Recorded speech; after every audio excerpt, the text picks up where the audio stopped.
Programme सियासत और मईशत, और मेरे साथ इस वक्त चौधरी अमजद रहमानी साहब हैं। आइए उनसे बात करते हैं। और आज हमारा टॉपिक ये है कि बलूचिस्तान में जो पंजाबी का कत्ल हुआ है, उससे इलाके की जो आवाम है वो काफ़ी बिखरी हुई है। पंजाब के अंदर भी काफ़ी हद तक गम गुस्सा पाया जाता है। लोग कुछ जगह पर जो कोयटा के और रेस्टोरेंट हैं या कुछ चीज़ें ऐसी हैं, उनको भी जलाने की इतलात है। और दूसरे नंबर पे ईरान गैस पाइपलाइन पर भी बात करेंगे।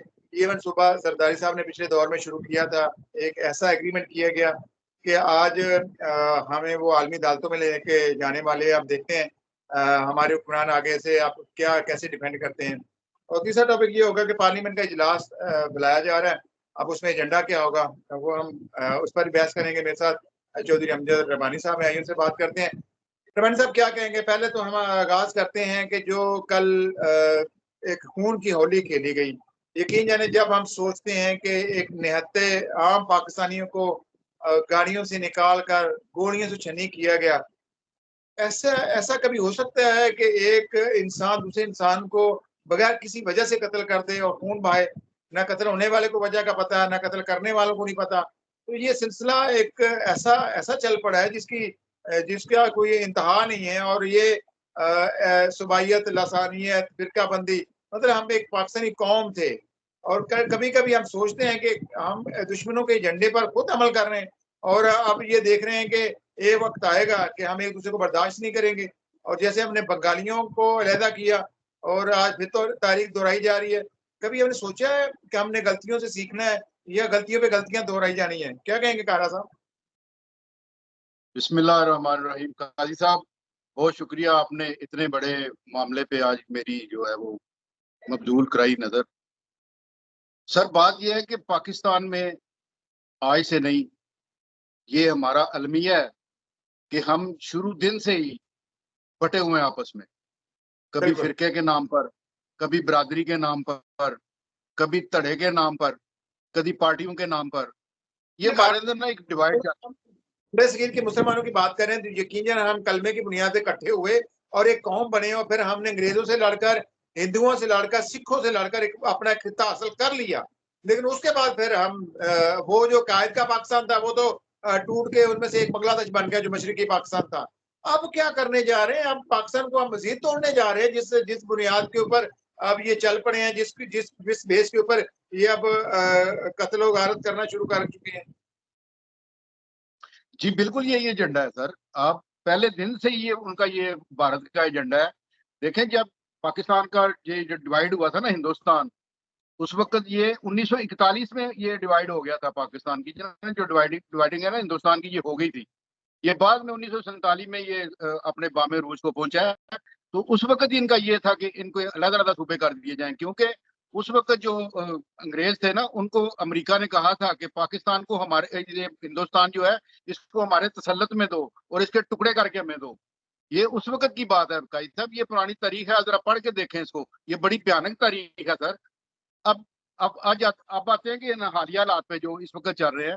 बलोचिस्तान का सर जो मसला है ना, वो अशराफिया की नाअहली है और खुद उनकी खुद सर तबीयत है कि उनकी तबीयत में ये है कि इनको लड़ाओ, अपने मफादात हासिल करो, और बाकी तमाम खाते जो है वो गवर्नमेंट के जो इनके खाते पे डाल दो कि देखें जी हम तो कुछ नहीं करते, हम तो बड़े अच्छे आपके वोट लेके आते हैं, आपकी हमारी गवर्नमेंट ही है तो वो आप। ये मसला सियासी है या कुछ और इसके पीछे वजह है? सर देखें ना, सियासी मसला नहीं है ये। सियासी मसला, मैं इसको बिल्कुल सियासी मसला नहीं कहता। सियासी मसले और होते हैं। ये असल में देखें ना, सियासी मसला होगा तो सिर्फ अब पंजाब में अगर आप देख लें, पंजाब और सिंध में इस वक्त क्या मसला चल रहा है? कच्चे का इलाका दोनों का बराबर है, ऐसे ही है। वहां पे कौन है कच्चे के डाकू? आप उधर चले जाएं, फाटा में चले जाए, अपना केपीके में चले जाएं, वहां पे किसका कब्जा है? तालिबान का। ऐसे ही इधर आप बलोचिस्तान में चले जाएं, वहां पे बीएलए वाले हैं। अब ये कोई इस तरह का ये इसमें कुछ सियासत नहीं हो रही। वो कुछ सियासतदान थोड़ी है। कच्चे के डाकू सियासत थोड़ी कर रहे हैं। वो जो तालिबान है वो सियासत थोड़ी ही कर रहे हैं। बीएलए वाले सियासत थोड़ी ही कर रहे हैं। ये तो मुल्की सालमियत पे जो है ना, वो ये उनके नसूर है ये लोग। ये पाकिस्तान को पलता पुलता नहीं बेच सकते। ये असल में खेल रहे हैं बैरूनी जो ताकतें हैं ना, उनके सर पे ये मैं खेल रहे यही हैं कह सर। रहा हूँ ना, जब आप किसी का हक नहीं दे रहे, आप उनके वसाइल पर काबज हैं, तो फिर ये मसला सियासी हुआ ना। जैसे मुफ्ती के साथ एक टाइम पर इन्होंने डील कर ली थी उसको, क्योंकि मैं इसमें इनके वडेरों को, इनके इनके जो करता रहते हैं वहां पर, वो जितने भी हैं उनको मैं बरी जिम्मा करार नहीं दे सकता, क्योंकि उनको फंड्स मिलते रहे तो वो खामोश है। जब तक मुफ्ती को हिस्सा मिलता रहा वो खामोश रहा, जब नहीं मिला फिर लड़ पड़ा। अभी ये जो कुछ ऐसे वडेरे हैं, जिन्हें जो वडेरे तो नहीं कह सकते, मैं कहता हूँ ये तो इनके सरदार हैं, और सरदारों ने ही हुकूमत के साथ डील किए रखी, और उन्होंने अपने इलाके को, अवाम को पसमानदा रखा। तो अब यहाँ पर हालात इस नहज पर पहुंच गए तो वो बलोची पंजाब में आकर जॉब्स करते हैं, और उनके वहां पर ऐसे मसाइल नहीं। हालांकि रेकोडेक का वहां पर है, सुई गैस वहां पर है, मादियात की भरमार है, लेकिन उसमें से हिस्सा वहां के अवाम को नहीं मिल रहा। तो फिर जब ऐसी ऐसी सूरत पैदा होती है, जब आप महरूमी पैदा करते हैं, तो फिर अवाम गुस्सा तो करती है ना सर। ये भी चीजें देखें ना, सियासी मसला तो है, कम से कम सियासी तौर पर ये मसला हल हो सकता था। मारंग बलोच आए रोज एहतिजाज करते रहिए, आपने जो लोगों को उठाए रखा या आपने गायब कर दिया गया, जो जो ऐसे वहां पर नासन है जो दहशतगर्दी करते हैं, उनको अवाम के सामने लाए ना, उनको उनको गायब क्यों करते हैं? अब ऊपर के कैसे चलाएं? लापता कर देते हैं। आप जब लापता हो जाते हैं तो फिर गुस्सा भी पैदा होता है। अच्छा काजी साहब, मैं एक चीज आपको बताऊं। अब बात ये कि इसके हल की तरफ हम अब आते हैं। हम अब इसके हल की बात करते हैं, ये नहीं करते कि क्या हुआ क्या नहीं हुआ क्या होगा, इस चीज आप पर पहले छोड़ दें। बीमारी को आप पहले डिफाइन करें कि ये बीमारी क्या है, फिर आप उसका इलाज कर सकते हैं। आप तजर्बे ना करें ना। कैंसर हो तो आप डिस्प्लिन से इलाज मैं करेंगे, मुमकिन नहीं है भाई। वो वहां पर कैंसर बन चुका है, अब तो जानों का ज़िया हो रहा है। मैं आपको बीमारी का बताता हूँ ना। ताकत का जो इस्तेमाल है ना, इस मसले का हल नहीं है सर। ठीक है। इनको कबायली सरदारों के तसल्लुत से आजाद कराना होगा। जो कबायली सरदार है ना, इनके इनके तसल्लुत से सर इनको आजाद करवाना होगा। ये वही सरदार है जो इनको वोटों से जीत कर और बाद में इनको गुलाम बना के रखते हैं, और नहीं, वही उनको हुकूमत के खिलाफ खड़ा करते हैं। कई सालों से वहां स्टैब्लिशमेंट डायरेक्टली या इनडायरेक्टली रूल कर रही है। तो अगर ये चीज अगर देखी जाए तो मुझे बताएं कि वहां अगर उनकी अवाम को मौका दिया जाए तो अपने मुंतखब नुमाइंदे से अपने मसाइल हल करवाएं तो वो खुश हैं। जब उनके मसाइल उनको नहीं मिल रहे तो फिर ये मसले मसाइल तो खड़े हो जाएंगे। बहरहाल ये बलोचिस्तान के साथ अब हम जोड़ लेते हैं ईरान को। अब मुझे बताएं कि सुई गैस सिंध से निकलती है, सुई गैस निकलती है सिंध से भी, और 18वीं तरमीम के अंदर जरदारी साहब ने कोशिश ये की थी कि वफाक को कमजोर किया जाए और सूबों को बाइख्तियार किया जाए, और उसके अंदर ये कोशिश उनकी कामयाब भी हुई किसी हद तक। तो आप मुझे यहाँ पर बताएं कि इस वक्त जो जरदारी साहब ने मुआहदा किया था ईरान के साथ, वो मुआहदा हम उस पर अमल नहीं कर सके, लेकिन मुआहदा इतना सख्त था कि उसके ऊपर तमाम शरात लिख दी गई। भाई जब आप आलमी अदालत में जाएंगे तो आपके ऊपर जुर्माना भी होगा, आपके ऊपर पेनल्टी भी पड़ेगी। तो हमारे पास तो अब खाने को नहीं है, अपना पेट्रोल खरीदने के लिए भी हमारे पास डॉलर नहीं है, तो हम अरबों डॉलर के जुर्माने कैसे पे करेंगे? हमने तो बात ही चीत नहीं की, चाहे ईरान से कोई टाइम ले लेते, कोई बात। हम मुझे तो मुल्क के अंदर कोई वाली वार से नजर नहीं आता, क्या कहेंगे? सर ये देखे ना, ये काम सबसे पहले जरदारी साहब ने शुरू किया था, ऐसे ही है ना। अब अब जरदारी साहब को चाहिए कि वो मुल्की वफाद की खातिर, उनको पता था इस नाजुक मसले का, उनको पता था कि ये मसला कल को आना है, और कुदरती बात यह है कि वो दोबारा सदर आ गए और उन्हीं को ही फेस करना पड़ रहा है, उन्हीं के दौर में ये हो रहा है। अब देखे ना कि 45 खरब के डॉलर की पैकेज जो लीकेज है उसका इंकशाफ हुआ है तवानाई के शोबे में। ठीक है, उसके बाद अगर ईरान जो है वो सितंबर में आपको पेरिस जो है की सासी अदालत है, वहां पे आप पे केस करने जा रहा है। बिल्कुल बिल्कुल। अब उस केस तो हो जाता है तो आपको 18 अरब डॉलर जो है वो जुर्माना देना पड़ेगा सर। अब इस जुर्माने से बचने के लिए उन्होंने जो अपना पाइपलाइन बिछा दी हुई है ईरान ने, आपने नहीं बिछाई, ये आपकी तरफ से लैक्सी है। अब मुझे ये एक चीज बताएं कि हम अगर ये अमेरिका के दबाव में आके कर रहे हैं तो कितनी देर तक हम अमेरिका के दबाव में रहेंगे? बाकी जो हमारे हमसाया मुमालिक हैं, अफगानिस्तान हो गया, ईरान हो गया, या इंडिया हो गया, या बांग्लादेश हो गया, ये कभी उनके तसल्लुत में आए अमेरिका के? उन्होंने अपने मुल्क की मफादात की खातिर बिल्कुल अमेरिका के तसल्लुत को माना है? तो सर मुझे बताएं, रजीम चेंज से पहले जब पीटीए की गवर्नमेंट थी, उस दौर के अंदर भी जुर्माने हुए थे। आपको याद होगा, तैयब उर्दगान से रिक्वेस्ट करके इमरान खान ने वहां पर 7-8 अरब डॉलर का जुर्माना था, वो माफ करवाया। इसके अलावा रेकोडेक का इशू था। अब देखें, एक बात तो है ना कि हमारे हुक्मरान मुल्क कौम के साथ सिंसियर इनिशिएटिव लिया ना, इनिशिएटिव लिया। यहाँ तो इनिशिएटिव को नहीं ले रहा, यहाँ तो गर्दन पेश को नहीं कर रहा, सब अवाम की गर्दन पेश कर रहे हैं कि अवाम ही कटे। एक तरफ आर्मी चीफ साहब, एक तरफ चीफ जस्टिस साहब, एक तरफ वजीर आजम साहब, एक तरफ सदर साहब। अब ये चार बड़े लोग बंदे हैं जो पाकिस्तान की तकदीर के फैसले कर रहे हैं, लेकिन इस मामले के ऊपर ये सर जोड़कर नहीं बैठते। करने के लिए जंग लड़ रहे हैं, ये पाकिस्तान के फैसले नहीं कर रहे हैं, ये अपनी बका की जंग लड़ रहे हैं सर। मैं और आप कहाँ पे स्टैंड करते हैं? पाकिस्तान को इनको क्या लगे? आज तक मुझे बताएं, असेंबली में एक भी इशू अवाम के लिए उठा है? कोई भी ऐसी करारदाद आई है कि ये अवाम को हमने इशू देना है? ये हमेशा जब भी असेंबली में जाते हैं एक दूसरे के ऊपर कीचड़ उछाड़ते हैं, एक दूसरे को लान तान करते हैं, सबकत ले जाने की कोशिश करते हैं, सीटें बांटते हैं। ये कोई पाकिस्तान की बका के लिए ना ही आज तक इलेक्शन हुआ है, ना ये आज तक पाकिस्तान में इस तरीके से आए हैं कि पाकिस्तान की आवाम को कुछ सुख का सांस आ सके। आज तक मुझे बताया कि 75 साल में 76 साल में एक लम्हा भी अगर पाकिस्तान की आवाम को सुख का सांस मिला होगा। बंदर बांट हो रही है, और बंदर बांट के अंदर जिसको जितना हिस्सा मिलता है वो जनाब अपना हिस्सा लपेट के चला जाता है। तो इस मुल्क के साथ यही हो रहा है। अब मुझे एक चीज बताइएगा कि अब आप पार्लियामेंट की असेंबली की बात करते हैं। अब अभी तक इस हुकूमत को पिछले पीडीएम के डाल लें, जो निगरान सेटअप था उसमें यही लोग थे, उससे पीछे जो पीडीए का दौर था, अब जाकर इनको एक अरसा मिल गया। इसके दरमियान में आपको लगता है इन्होंने कोई प्लानिंग मुल्क और कौम के लिए दी है, की है? अपने मफादात के लिए सोच रहे हैं?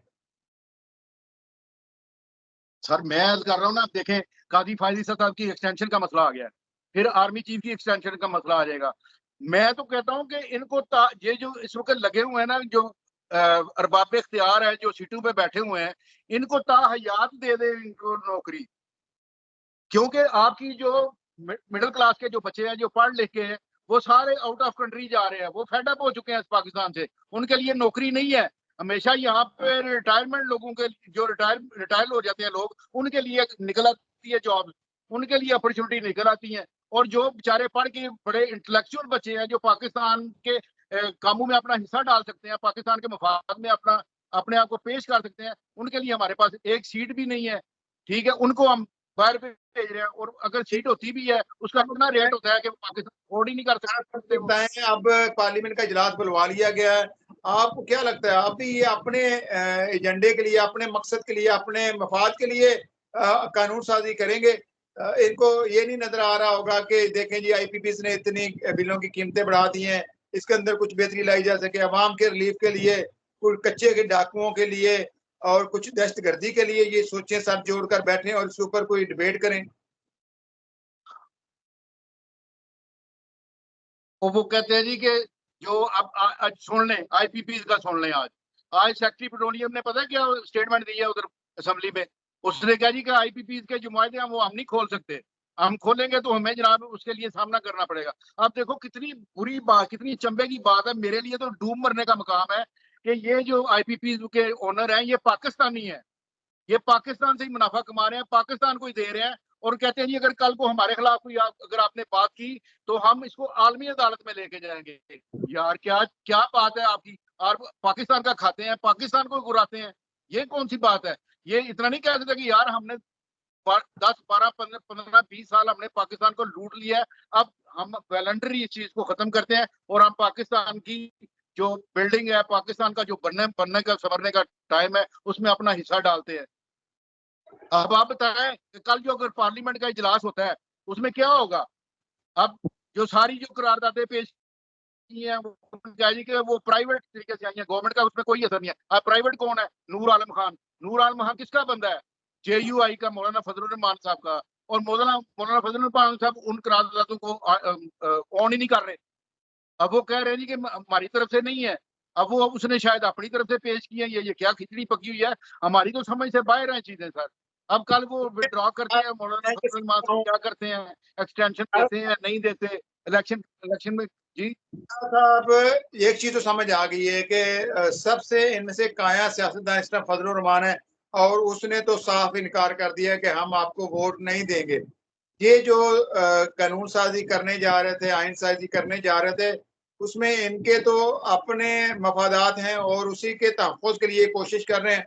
और इनकी कोशिश ये है कि अपनी चोरी-चकारी, डकैती, करप्शन सबको बचाया जाए और काज़ी साहब को भी किसी तरीके से एक्सटेंशन दे दी जाए या दिलवा दी जाए। और मेरा जहाँ तक लगता है कि इसमें ये नाकाम ही दिखाई देते हैं। बाकी ये है कि जो लोग इनके साथ जुड़ेंगे, जो इनके लिए वोट देंगे, वो अवाम के सामने नहीं एक्सपोज़ हो सर, जाएँगे। कुछ नहीं होना। मैं उनका रास्ता बंद हो जाएगा। सर देख,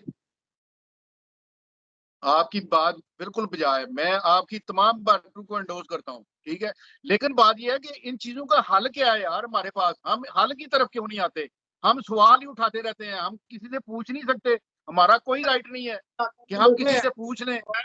देखे देखे सर, ये सारे 45 साल इक़्तिदार के मजे ले चुके हैं। जितनी सियासी पार्टियां इस वक्त इक़्तिदार में शामिल हैं, डायरेक्टली इनडायरेक्टली एस्टेब्लिशमेंट इनके साथ है और फिर सुप्रीम कोर्ट से इनको फुल हमायत हासिल है।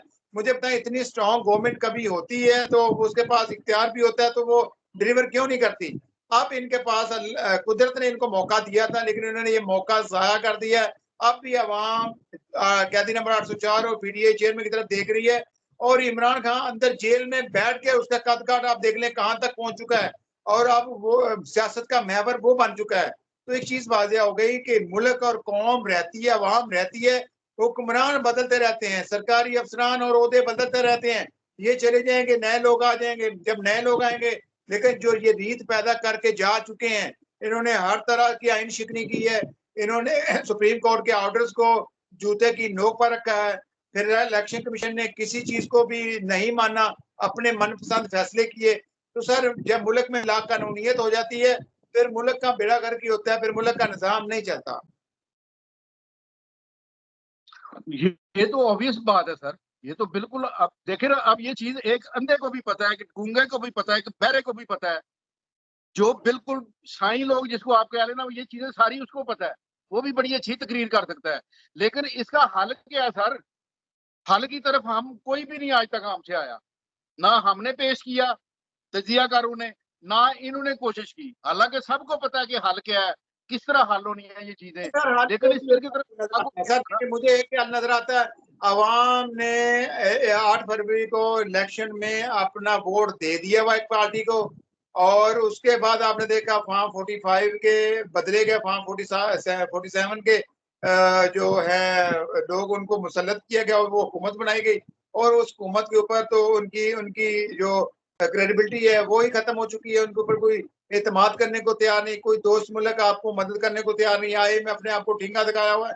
ओवरऑल हमारी मईशत बर्बाद हो चुकी है। तो इन इस सूरत हाल के अंदर तो अब मेरा जो मुझे जो ख्याल समझ आता है तो हमारे हालात तो फिर श्रीलंका बांग्लादेश जैसे बनने जा रहे हैं और ये खित्ते के अंदर ये एक शुरुआत हो चुकी है। लोग अब निकलेंगे, अपने आप को खुद ही मनवाएंगे, कानून सड़कों पर फैसले होंगे, फिर देखते हैं जो ताकतवर हुआ वही जीतेगा।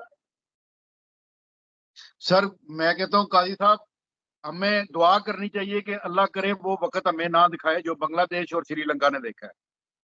मैं अल्लाह से दुआ करता हूँ। और देखें अब कितनी अजीब सी बात है कि उन उन दो ममालिक से इन हमारे अशराफिया ने बिल्कुल नहीं कुछ सीखा और ये बिल्कुल ख्वाब खरगोश में मदहोश हैं। इन उनको नहीं पता कि जिस वक्त ये चीज उबाल आना ना, तो मैं आपको ये प्रोडिक्शन कर रहा हूँ, ये मैं आपको बिफोर टाइम बता रहा हूँ। अगर पाकिस्तान में ये तलबा यूनियन या लोग उठ गए ना, तो ये बांग्लादेश और श्रीलंका को भूल जाएगी दुनिया। ये मैं आपको बता दूं। नहीं ये सर, वो लोग हैं। तो जलसा जलसा जलसा होने वाला था इस्लामाबाद में, उसको रुकवाया गया। उसके लिए काफी हद तक सिफारिशें भी डलवाएंगी। अब 8 सितंबर का जलसा है। सर उससे सियासतदानों का दोहरा मयार है, उनके बारे में ना आप बात। चले, मैं ये एक चीज मानता हूं कि इस वक्त पाकिस्तान जिस दुराहे पर बल्कि चौराहे पर खड़ा है, अब पाकिस्तान को कोई अपनी मंजिल अपनी कोई डायरेक्शन सेट करनी है। पाकिस्तानी अवाम ने अब सामने आकर फैसला करना है। हमें हुक्मरानों से तो खैर कोई उम्मीद नहीं। ये तो आखिर बिल्कुल सही बात है।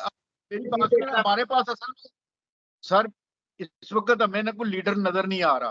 अगर तलबा भी आ जाते हैं, तलबा भी आ जाते हैं, अगर वही मॉडल जो श्रीलंका में हुआ है, जो बांग्लादेश में हुआ है, सॉरी, अब वो बांग्लादेश वाला अगर मॉडल लेके आते हैं, हम किसको किसको खड़ा करेंगे? कौन है हमारे पास लीडर? एक लीडर का नाम बताएं जिसको हम खड़ा करके कह सकते हैं कि ये मुल्क चला सकता है। साहब इन हालात में कुदरत खुद रास्ता निकालती है। श्रीलंका के भी हालात स्टेबल हो चुके हैं और बांग्लादेश के भी हालात स्टेबल हो चुके हैं। इससे ये होता है कि चोर, करप्ट, ताकतवर या माफिया होता है वो जरा दबक कर बैठ जाता है और फिर उसके बाद अवाम का राज होता है और फिर अवाम अपने तौर पर फैसले लेती है और उसमें कोई अच्छी राह निकलती है। हमेशा मैंने देखा है शर से खैर निकलता है। अगर ये शर होता है तो मैं समझता हूँ हो लेने दे, ताकि मुल्क के अंदर ये जो लाकानूनियत है, ये जुल्म जबर का एक सिलसिला चल पड़ा है, उसका इख्ताम होना जरूरी है। बहरहाल नाज़रीन, प्रोग्राम देखने का शुक्रिया। कल फिर आपसे मुलाकात होगी। अल्लाह हाफ़िज़।